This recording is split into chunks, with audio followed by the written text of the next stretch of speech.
Well, I grew up in the same community where I live. I grew up in North Kildonan, and we were a family. I was a child of an immigrant family, and with all of the classic struggles, the classic aspirations, and also the classic problems. So I was very aware of that, and that's probably helped me later on in dealing with a lot of refugees and immigrants who worked in our company, because I could appreciate our own family background. My own background, I never thought of myself as a business person, but when you think back, you realize that there were maybe things you did that maybe some people weren't doing. My first work experience was as a 3-year-old. We were painting the markings on the duck wings. My father made duck decoys, so that was, we have a picture of us at child labor at age 3. I think about age 6 was my first marketing job when the family grew asparagus, which we didn't like. But the deal was if we'd sell it, then we didn't have to eat it. So I marketed it to all the people who didn't have gardens up and down the street, and that was my second one. And so when you think back, you ended up realizing that you did a lot of entrepreneurial things when you were young, and just never thought of it. It's just what one did. In his early years, Art was very influenced by his parents. My father certainly, as a very hard-working, honest business person, and you realize that I think he was successful because of the integrity of himself and his work. On the other side, my mother was a very unusual person. I had an immigrant Mennonite mother with 3 university degrees, which is probably not normal. So I had a very intellectual home as well as living in an immigrant community, but certainly I was surrounded with books and ideas that were probably not normal for probably even most children in Winnipeg, never mind immigrant community. Well, I actually started out in university as a physics and math major. I was very good at that, and in fact, I was so good they wanted to put me into nuclear physics, and I always tell a story as they put me into a cyclotron a few days, and there were no windows and no girls, and I thought maybe I should choose a different career. Art went to Harvard Business School.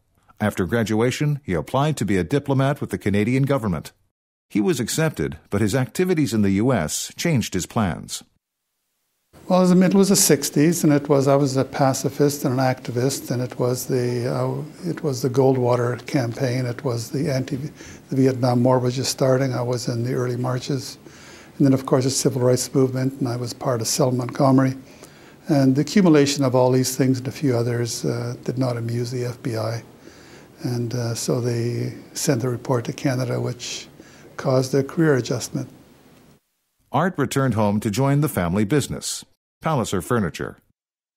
Art's father wanted to be sure that Art learned the business from the bottom up. He says, I started at the bottom, your older brother started at the bottom, you have to start at the bottom, you're in charge of sales and marketing. So that was his idea of the bottom, and I said, I'll take that happily, and so that was the place I enjoyed most anyhow. Art's experience as an activist in the States stuck with him, and he spent many years doing international work, starting with the Mennonite Central Committee in Bangladesh. This led to numerous other projects and adventures. Bangladesh made a big impact, the Cambodian border a big impact. In terms of drama, you think of the time when the Soviet Union ended and Yeltsin was standing on a tank, waving his arm.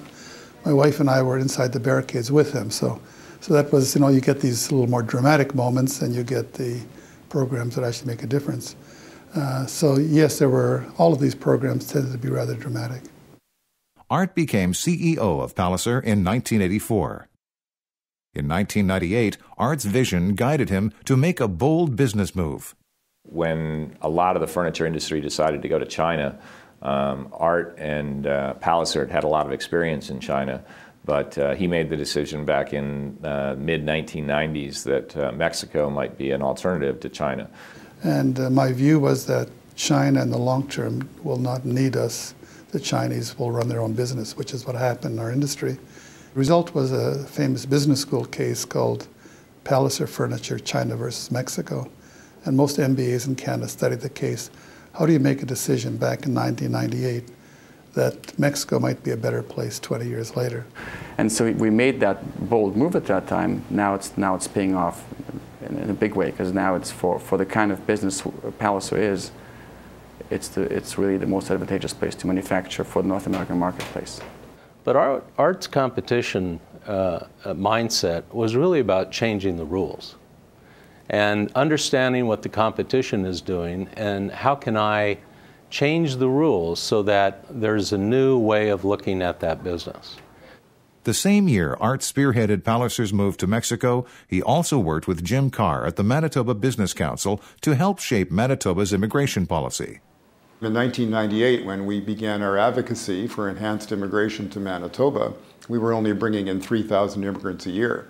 So we established what we believed to be a reasonable objective of 10,000 a year. We achieved it, we crashed through it, and then we're now on our way to 16,000 or 17,000 immigrants a year, which has had a transformative effect on the growth of our economy and the growth of our communities. Art's interest in immigration is a reflection of his passion for international work. He's a very strong heart for refugees and for, he's very involved in questions of immigration. But if you look at even the people in our company who work here, we looked at how many nationalities were represented here. A few years ago we counted, it was 45 different nationalities. Art was in many ways involved in getting them here. He has a very strong passion of equal opportunity, giving people equal opportunity. Art, most of all, has been dedicated to helping the underprivileged. And whether those are refugees or whether those are immigrants, a lot of what he's done has focused on that, both here in Winnipeg as well as many countries around the world. But one situation, remember when there was a crisis on the border of the Cambodian border. It's called the short 3-day war that we were in the middle of. The two armies were shelling each other at 18 kilometers, and 1 million refugees were in between. And all the agencies held their staff back, except I had a bunch of young guys on the border. Nobody held them back, so they were in there pulling people out. So I decided I would go and look for them. And the CIA guys they told me where my guys were. They knew. So I drove in and found them. And when I got there, over my head, one group shot down the helicopter, which dropped right in front of us, and then the spotter plane, and then everybody got very angry, and for the next 3 hours, shelled each other. And my problem was I was 17 3/4 kilometers in from an 18-kilometer target. So I was always hoping that everybody's guns were really accurate. And we survived, and when things quieted down, we got out. I got a job at the World Economic Forum in Switzerland. I observed him acting there. He walks up to any leader of this in the world, whether it's a president of a country or he'd walk up, "Hi, my name is Art DeFehr, and by the way, this is what you should be doing." He has always ideas exactly what these guys should be doing next. Art has a very keen mind. He's an entrepreneur. He has a lot of vision for things that most people don't even think about. And that is also evident in his role in the community, and not just the local community, but the community of the world. Well, I don't know. I think that presumably we get up in the morning wanting to feel good about ourselves and the day. And I think if I feel good about the things I did during the day and whether it's a contribution to relationships, then that's what you do. Maybe some people feel good about other things. I don't know, but I don't do it because I do it because that's what brings me satisfaction.